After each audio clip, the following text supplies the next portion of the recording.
Buhangin, Davao City.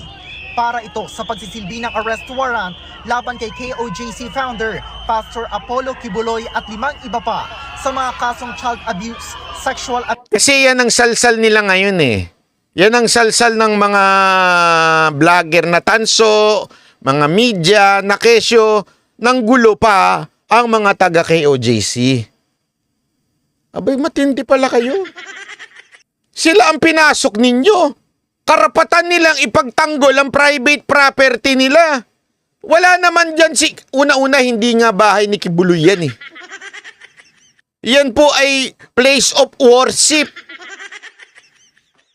Abuse at paglabag sa Anti-Trafficking in Persons Act.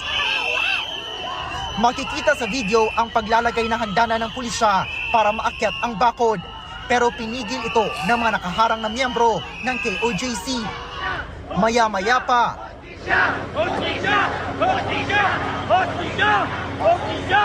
Alam mo kung bakit kayo binasa? Holy water yan! Sabi nila sinaniba na kayo ng mga demonyo. Kaya nilulusob ni Chong itong sambahan namin. Kaya itong holy water. Para mabaptismuhan kayo.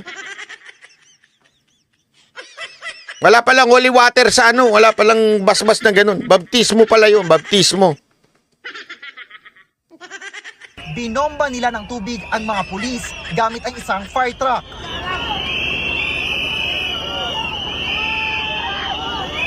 Nakaakyat pa ang ilang pulis sa tuktok ng fire truck pero hinarang sila ng mga taga-suporta ni Kibuloy. Ayan ang simula. Yan ang simula. Tingnan ninyo ha. Dito pa lang may mali na talaga eh. Magsiserve ka ng warrant, aakyatin mo. Pag nag-serve ka ng warrant, ipapakita mo yung papel. Ito po yung arrest warrant ni Kibuloy. O, nakita kasi ng tropa na pumasok sa dyan, kaya aarestuhin namin. Dapat ganun. Meron po kasing intelligence na meron kaming intel na nandyan po si Kibuloy, kaya ito yung arrest warrant, aarestuhin na. Ganun dapat, hindi aakyatin mo. Ano ka? Akyat bahay gang? Umaakyat-akyat sa gate? Tama ba yan? Di ba dapat ang dala-dala mo arrest warrant, hindi balat baril?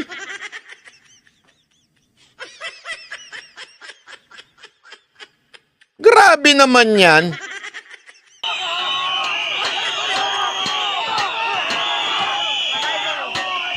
Ilang saglit pa. Kita nyo ano weapon ng KOJC? Pito. Nakakatabo yun eh. Ng mga demonyo. Tuluyan nilang naitaboy ang mga pulis. Oh, kita nyo na? Pito lang ang kalaban. Kayo dala-dala ninyo, bala, baril. Walang itak dyan. Yung itak na nahuli nila, nasa farm yun, papunta sa farm kasi may farm dyan eh. Dala-dala yung itak kasi nga mag-iitak ng mga damo-damo, kukuha ng kamote, pang-almusal. Itak kagad. Ilagay nyo sa konteksto. Ang sabi ng mga miyembro ng KOJC, wala umanong mga dokumentong ipinisenta ang kapulisan sa kanila. Diretso sampa. I think, sir, dapat, sir, magpakilala muna. We have search warrant, okay. Ganun po sistema, sir. Bigla-bigla na lang po, sir. O yan, kilala natin yan. Kumakanta-kanta yan eh. Tsaka alam ko, nag-angkor-angkor din sa SME na yan eh. Marami pong nasaktan. Kumalma ang sitwasyon na tumawag ang abogado ng KOJC kay dating Pangulong Rodrigo Duterte na ipinarinig sa compound. Ang dating Pangulo ang nagsisilbing administrator ngayon ng KOJC. Kita nyo na si Pangulong Duterte talaga. Hindi si Bisdak yan, Jay Guevara. Ikaw naman, mainit talaga ulo mo kay Bisdak ha. Huwag ganoon! Naaway nyo na naman si Bisdak, mamaya iiyak na naman yan. Tas ako na naman ang aawayin yan. Ikaw talaga, Jay Guevara, oh. Pasordla na ng mga polis. Istoryahin po ang mga abogado ni Pastor, mag-istorya sila. O, kita nyo na si Pangulong Duterte ang nagpatimpi. Pagkahuman, akong tambang. Sabi, huwag mo ipagtanggol si Kibuloy at marami diyang kaso, isuko nyo na lang. Wala naman sa akin, ba't ko isusuko? Nasa akin ba si Kibuloy? Ba't ko isusuko yun? Tanga rin ito eh. Isuko mo kaya yung asawa mo sa akin? Kahit hindi naman sa akin yun, isuko mo.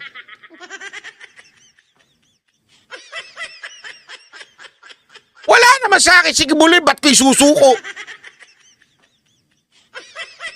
Anong klaseng katangahan yan? Huwag mo sa akin hanapin.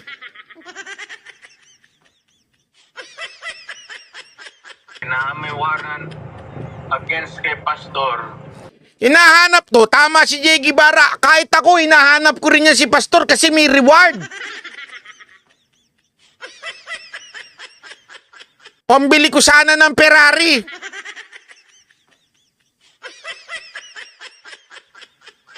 Surrender na lang siya peacefully.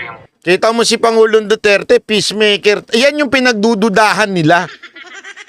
Yung kinakapraningan ng gobyerno to si Pangulong Duterte. Si Pangulong Duterte pa nga nagsabi, relax, kalma. Nang dumating ang mga abogado ng KOJC at ipinisenta na ng kapulisan ang warrant mula sa korte. Tingnan nyo, anak na... Anong petsa na? Umaga na yan, alas 3 pa lang, nagsisimula na ng raid. Pinresinta, anong oras na? Umaga na, alas 7. Tsaka pa lang ipipresenta yung warrant. Edo, tanungin ko kayo, mga gago. Kayo mga gago dyan, makinig kayo ha. Gusto nyo may pupuntang pulis sa inyo, may walang dala-dala, papasok, akyat sa gate nyo. Papasukin kayo. Tapos pag hinarang nyo, ang balita, ginulo ng mga ginulo ni Banat Bay, yung pulis na lumusob sa kanya. Sinong gago ang papayag na papasukin ka ng pulis nang wala man lang dala-dalang warrant? Kita mo anong oras pinresinta yung warrant. Alam nyo kung bakit? Yung mga naka-blue may daladala ng warrant eh. Etong mga SAP, wala naman daladala yan eh.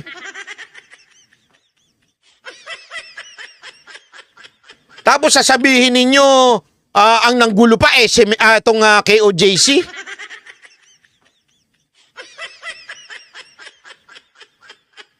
Maayos namang pinapasok ang mga pulis sa loob. O ayan o, pinapasok pa sila o. Bibigyan pa ng hamburger yan mamaya. Isa-isang pinasok ang mga building sa loob ng compound. Sa himpapawid, may umaaligid ding chopper ng pulisya. Dapat nagpalipad kayo ng drone SMNI. Tapos pinapasok nyo doon sa harap. Harapan sila ng drone tsaka ng helicopter. Kuhanan nyo ng video kung sino yung nasa loob. Baka mamaya yung nasa loob, yung boss nila eh. O lusubin nyo yan. Pero hindi natagpuan sa loob ng compound si Kibuloy at 5 iba pang subject ng arrest warrant. Negative, no? Hindi natin nakita Oh, tamo na? Negative. Hanap kayo ng hanap, wala naman dyan. mga subjects sa warrant of arrest kanina. But we are thankful na naging peaceful naman yung nangyaring... Peaceful? Inakyat niyo yung gate, peaceful? Hinagdana ni... Madam naman, ganun, akyatin ko ng gate yung bahay ninyo, peaceful ang tawag mo dun? Hindi. Sige madam, sige po. Akyatin ko yung gate ninyo ha. Pag pumunta ako dyan sa Davao, akyatin ko. Tapos sabihin ko, peaceful naman akong pumunta dito eh.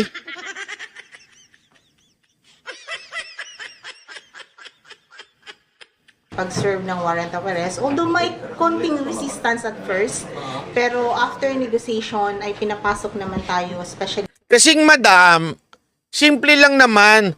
Siguro maalam ka sa batas. Ikaw ang spokesperson eh.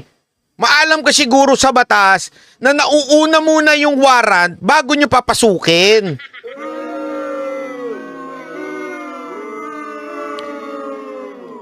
Pakisagot ako, madam. Tama po ba yung sinasabi ko o mali ako? Ano mauuna, pasukin o yung warrant?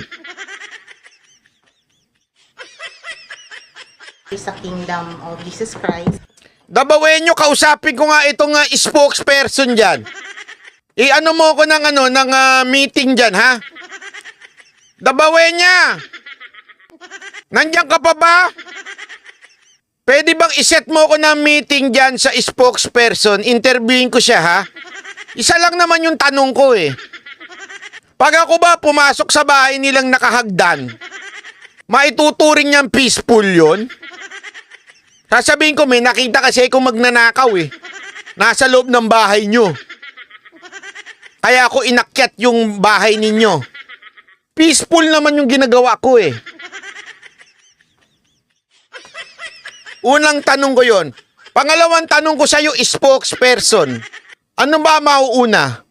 Ang lusubin ninyo at sirain nyo yung gate o yung warrant muna ipapakita ninyo?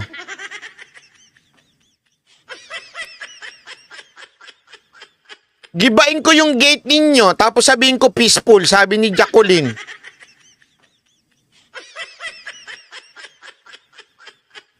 Sheng, dabawin niya, ha? I-set mo nga ako ng meeting dyan kay spokesperson. Anong pangalan nito spokesperson na to? O yan. Kung sino man yung babae na yan.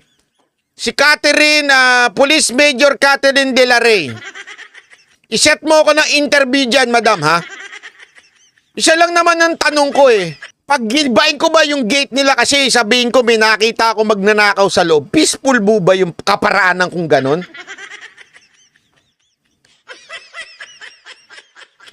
Pangalawa, peaceful po ba yung akyating ko yung bakod nila? At pangatlo, simple lang ang tanong, ano mauuna? Warrant o lusubin at wasakin yung gate?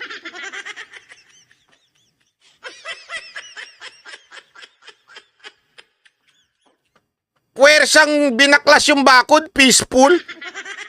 Sheng, dabawin niya, set mo ko ng ano dito, ha? Interview dito, ha? Pasama ako kay Mayor.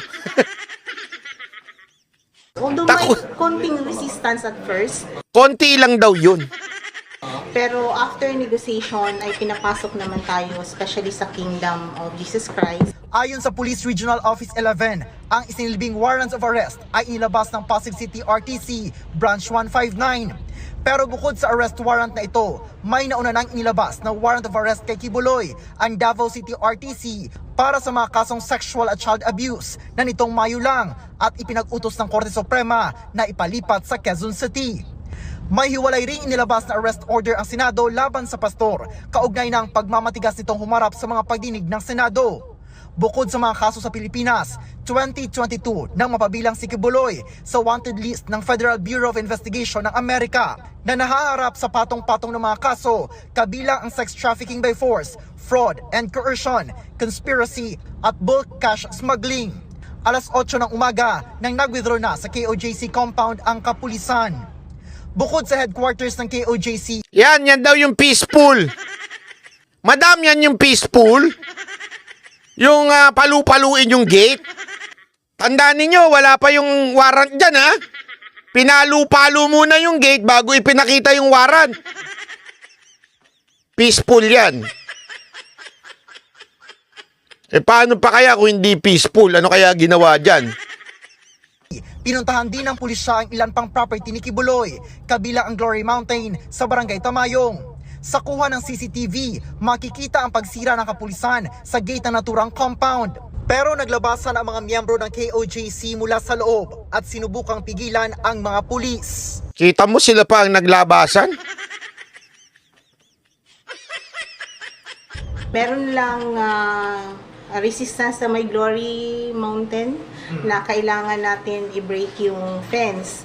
Pero kung titingnan natin sa rule, Grabe ang tatapang ng mga taga KOJC, no? Kasi tama naman talaga yan, mali naman yung ginawa ninyo. sa Criminal Procedure Section 11, ang may right ang officer to break into building or enclosure pag nasa isip natin na yung subject ng warrant of arrest ay nasa loob. Kung nasa ano daw, yun naman, yan din na sinabi ni Attorney Trixie, kung meron kayong idea na nasa loob. Pwede nyo i-break. Pero ang tanong, sinerve nyo ba yung warrant? Hindi. Basta nyo lang pinasok. At saka grabe, common sense naman. Common sense naman. Magtatago ka sa loob ng bahay mo, compound mo. Ano ba namang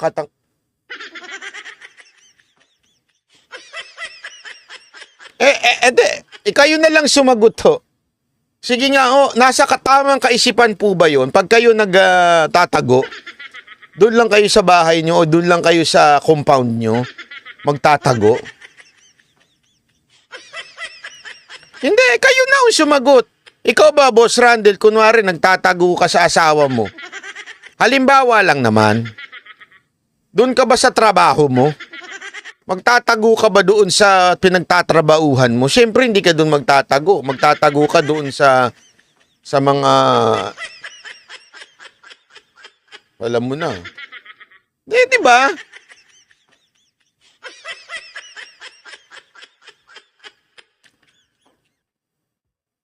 Common sense, di ba ho? Common sense. Kunwari ako, magtatago ako. Magtatago ba ako dito sa kondo ko? Ano ba naman yan? Magtatago ako sa betka ko. Madami yan. Iba-iba yan. May Monday, may Tuesday, Wednesday, Thursday, Friday. Joke lang ha.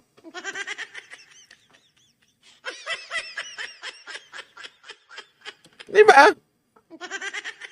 Tanga naman eh. Naniwala sila kay PRRD nung sinabi na nasa tamayong si Pastor Kibulo.